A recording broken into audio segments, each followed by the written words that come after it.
Nous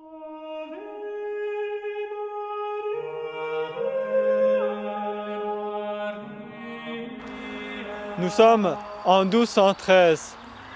Depuis plusieurs années déjà, Saint Dominique avait parcouru les routes du Languedoc dans le sud de la France, entièrement envahi par l'hérésie cathares. Il avait prêché de tout son cœur, il avait prêché avec feu. Et pourtant, les âmes ne se convertissaient pas. Les âmes restaient attachées à leur erreur. Alors, ce jour de 1213, Saint Dominique priait dans les forêts proches de Toulouse, sans doute. Il demandait à Notre-Dame un moyen de convertir les âmes. Et c'est à ce moment-là que Notre-Dame lui a donné une dévotion merveilleuse, la dévotion du rosaire.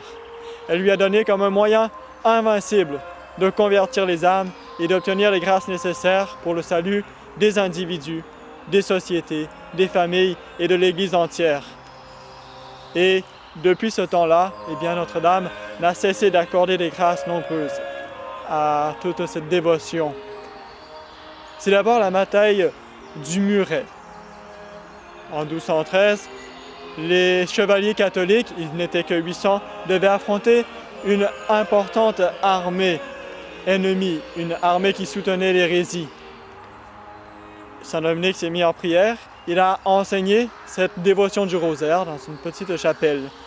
Ils se sont mis en prière et les 800 chevaliers catholiques, conduits par Simon de Montfort, ont réussi à balayer totalement toutes les forces de l'hérésie. Ils ont tué à eux seuls plus de 10 000 hommes. Les hommes ennemis tombaient comme des arbres sous la cognée d'une armée de bûcherons. Et après, c'est la bataille de Lépante, par exemple, sous le pape Saint Pie V, où une armée catholique inférieure en nombre, une flotte catholique plus exactement, a réussi à repousser la flotte musulmane qui risquait d'envahir l'Europe.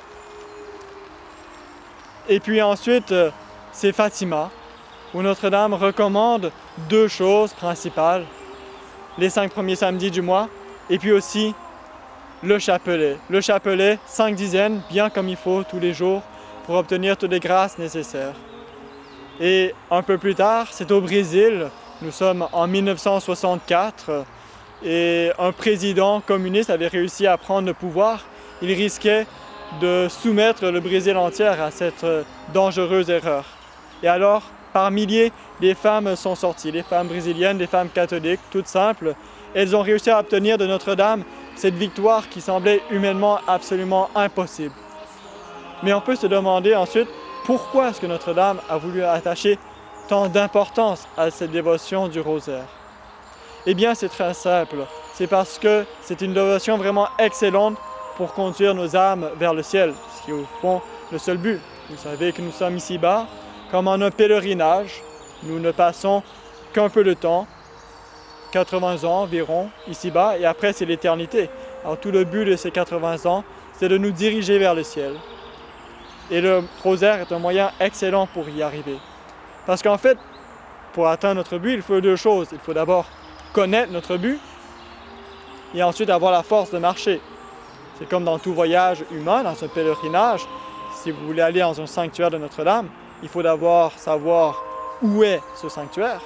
Ensuite, il faut avoir la force de marcher tout au long, tous les kilomètres pour y arriver.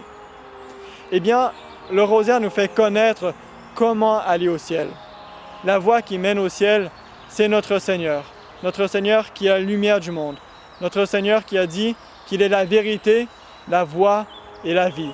La vérité qui nous éclaire, la voie qui nous mène au ciel et la vie éternelle, la vie de la grâce qui nous est donnée par lui. Mais alors, comment connaître notre Seigneur? Eh bien, c'est grâce au rosaire. Le rosaire nous montre la vie de notre Seigneur et la vie de Notre-Dame en 15 tableaux très bien faits qui nous racontent toute sa vie, qui nous montrent ses vertus que nous devons pratiquer. Saint Louis-Marie Grignon de Montfort dit que nous sommes un petit peu comme des statues qui devront être sculptées à l'image de notre Seigneur, puisque tout notre but, c'est de ressembler à notre Seigneur. Alors nous sommes un petit peu comme des artistes qui devons façonner notre propre âme. Un artiste, quand il veut imiter une statue, eh bien, il regarde sans cesse le modèle. Il jette sans cesse un coup d'œil pour bien imiter, trait par trait, les représentations du modèle.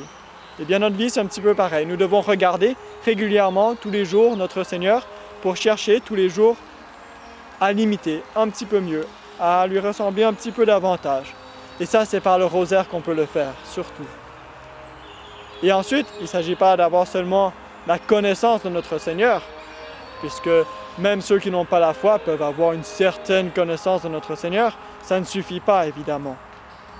Il faut ensuite avoir la force de l'imiter. Et ce n'est pas toujours facile. Le démon nous tente sans cesse. Et nous avons en nous un ennemi intérieur, la chair, qui cherche sans cesse à nous entraîner vers le bas. Et puis il y a le monde qui nous entraîne dans la voie du démon. Alors comment faire pour avoir ces grâces? Eh bien, c'est par la prière. Et là aussi, par la prière du rosaire. La prière du rosaire a une efficacité toute particulière. Elle est composée principalement de deux choses, le Notre Père et le Je vous salue Marie. Le Notre Père, c'est la prière que notre Seigneur lui-même a donnée. Et par conséquent, c'est vraiment une prière parfaite, puisqu'il nous a été révélé par le Verbe de Dieu. Dans Notre Père, nous demandons tout ce qu'il nous faut pour aller au ciel. Nous demandons la gloire de Dieu, nous demandons que sa volonté soit faite, que son règne se répande sur la terre. C'est les demandes principales. Et ensuite, nous demandons les moyens qu'il faut y arriver. Les grâces nécessaires, le pain quotidien, surtout le pain de la Sainte Eucharistie. Nous demandons d'être préservés du mal, d'être pardonnés aussi. Donc c'est vraiment la prière parfaite. Et puis ensuite, il y a les Je vous salue Marie. Et Saint Louis-Marie Grillon de Montfort fait remarquer que c'est la prière préférée de Notre-Dame. Pourquoi? Eh bien tout simplement parce que c'est en entendant ce Je vous salue Marie, qui a été dit par l'ange Gabriel à Notre-Dame au jour de l'Annonciation, que Notre-Dame est devenue mère de Dieu. Et à chaque fois qu'on lui dit ce Je vous salue Marie, eh bien ça lui rappelle ce moment qui est le moment le plus important de sa vie.